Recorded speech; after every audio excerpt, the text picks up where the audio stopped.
students. My name is Shraddha Gupta and my channel name is Chemistry with Fun. इस lockdown के चलते मैं आप लोगों को केमिस्ट्री के बारे में कुछ बताना चाहती हूँ। जिन बच्चों के लिए न्यू सब्जेक्ट है केमिस्ट्री, वो ट्यूशन नहीं जा पा रहे हैं, स्कूल नहीं जा पा रहे हैं, बहुत परेशान होंगे कि केमिस्ट्री कैसे पढ़ें। तो मैं कुछ छोटे छोटे टॉपिक्स डालूँगी जिससे आपको केमिस्ट्री बहुत ईजी लगेगी। स्टार्टिंग करते हैं क्योंकि आप लोग न्यू स्टूडेंट्स हैं केमिस्ट्री के लिए। तो हम स्टार्ट करते हैं, केमिस्ट्री के फादर कौन थे? Who is the father of chemistry? तो मैं आप लोगों को बता देती हूँ, एंटोइन लैवोजियर। एंटोइन लैवोजियर जो थे वो हमारे कौन थे? फादर ऑफ केमिस्ट्री थे। क्यों? क्योंकि इन्होंने एक बुक दी थी जिसका नाम था element of chemistry. Element of chemistry.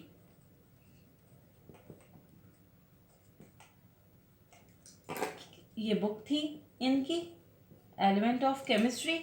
इसमें इन्होंने डिस्कवर्ड किया था, he discovered hydrogen and also oxygen.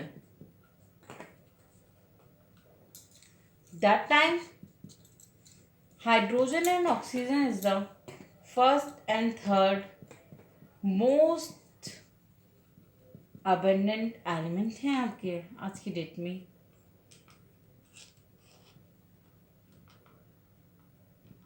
Hydrogen and oxygen are the first and the third most abundant elements. That's why Antoine Lavoisier जो हमारे हैं वो क्या हैं? Father of chemistry.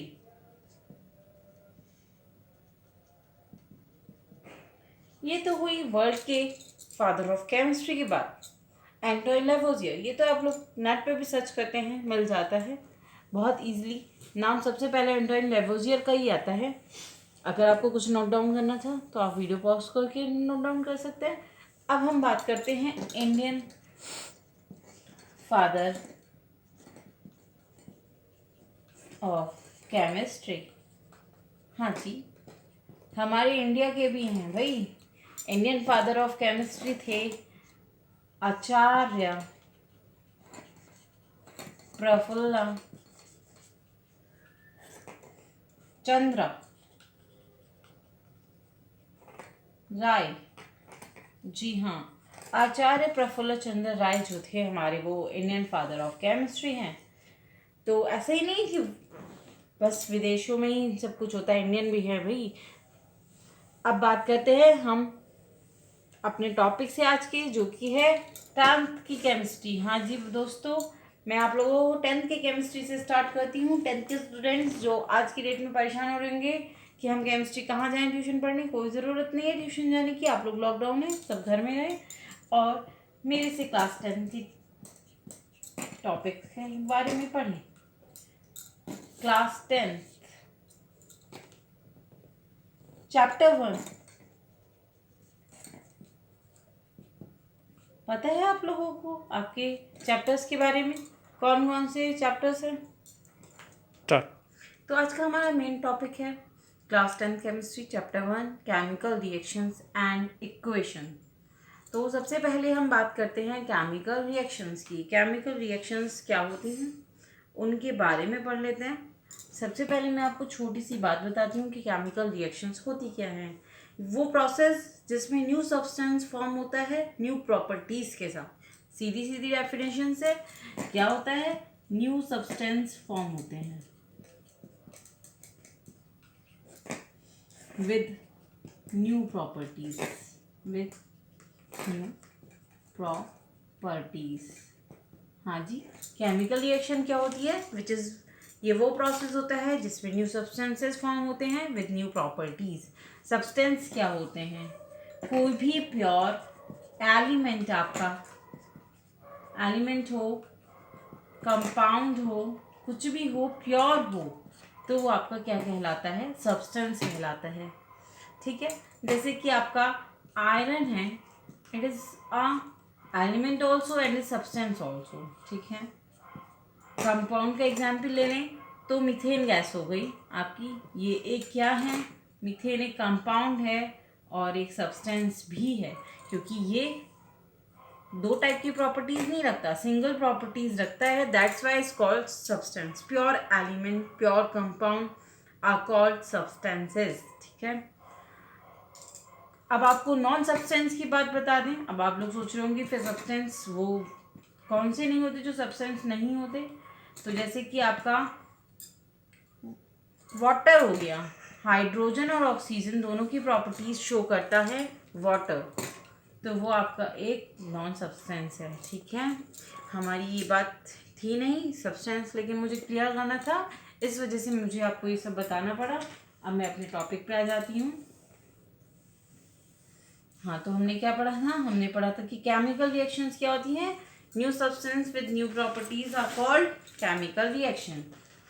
Which process, ठीक है। अब आपको बताते हैं कि इसमें होता क्या है केमिकल रिएक्शन में।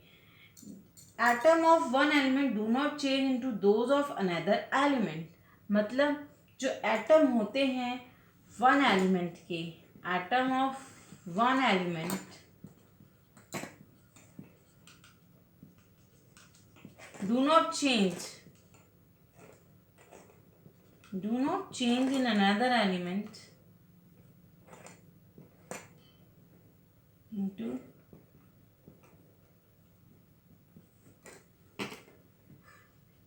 those of another element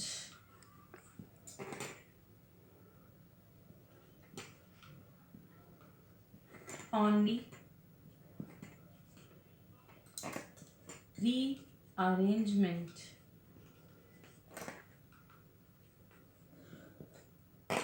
of atom take place।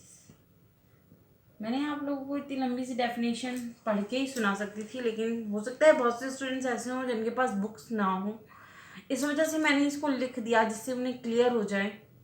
Atom of one element do not change into those of another element, मतलब कोई भी एटम का जो एलिमेंट होता है। अब आप लोग पूछ रहे होंगे कि ये एलिमेंट होता क्या है भाई। तो एलिमेंट्स की पूरी जो हिस्ट्री, ज्योग्राफी, सब कुछ है वो होती है हमारी पीरियोडिक टेबल में। हाँ जी दोस्तों, पीरियोडिक टेबल, अब ये आप लोगों के लिए न्यूज़ वर्ड है। पीरियोडिक टेबल क्या होती है, तो ये सब आपको 10th में आगे पढ़ने के लिए मिलेगा। पीरियोडिक टेबल की वीडियो मैं आप लोगों को आगे डालूंगी, तब देखिएगा।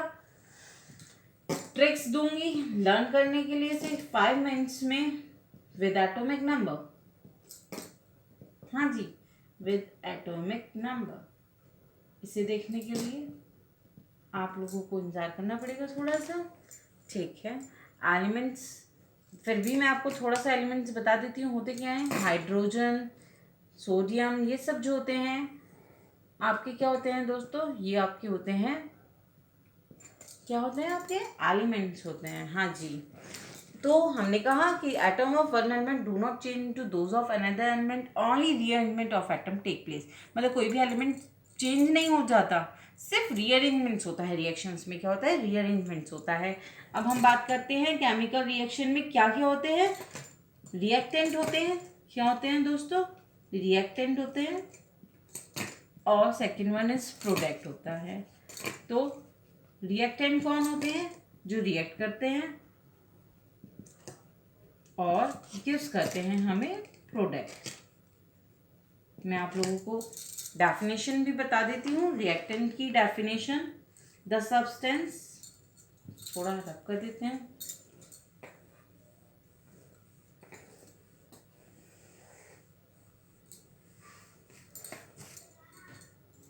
हाँ, reactant, the substance which take part in chemical reaction, the substance which take part in a chemical reaction।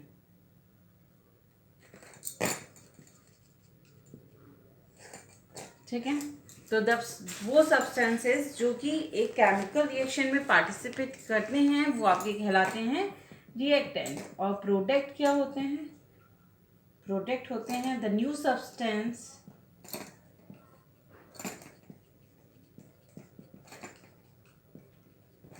Produce as a result of chemical reaction.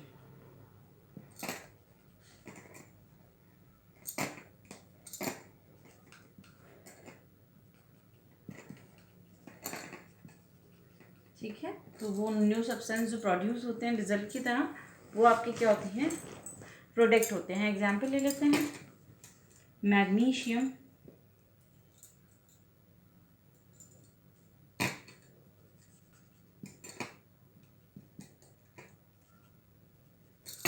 Plus oxygen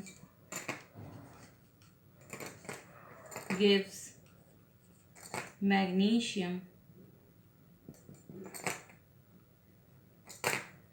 oxide. तो ये दोनों आपके क्या हो गए हैं, ये दोनों आपके हो गए हैं रिएक्टेंट, और ये आपका क्या हो गया है, प्रोडक्ट।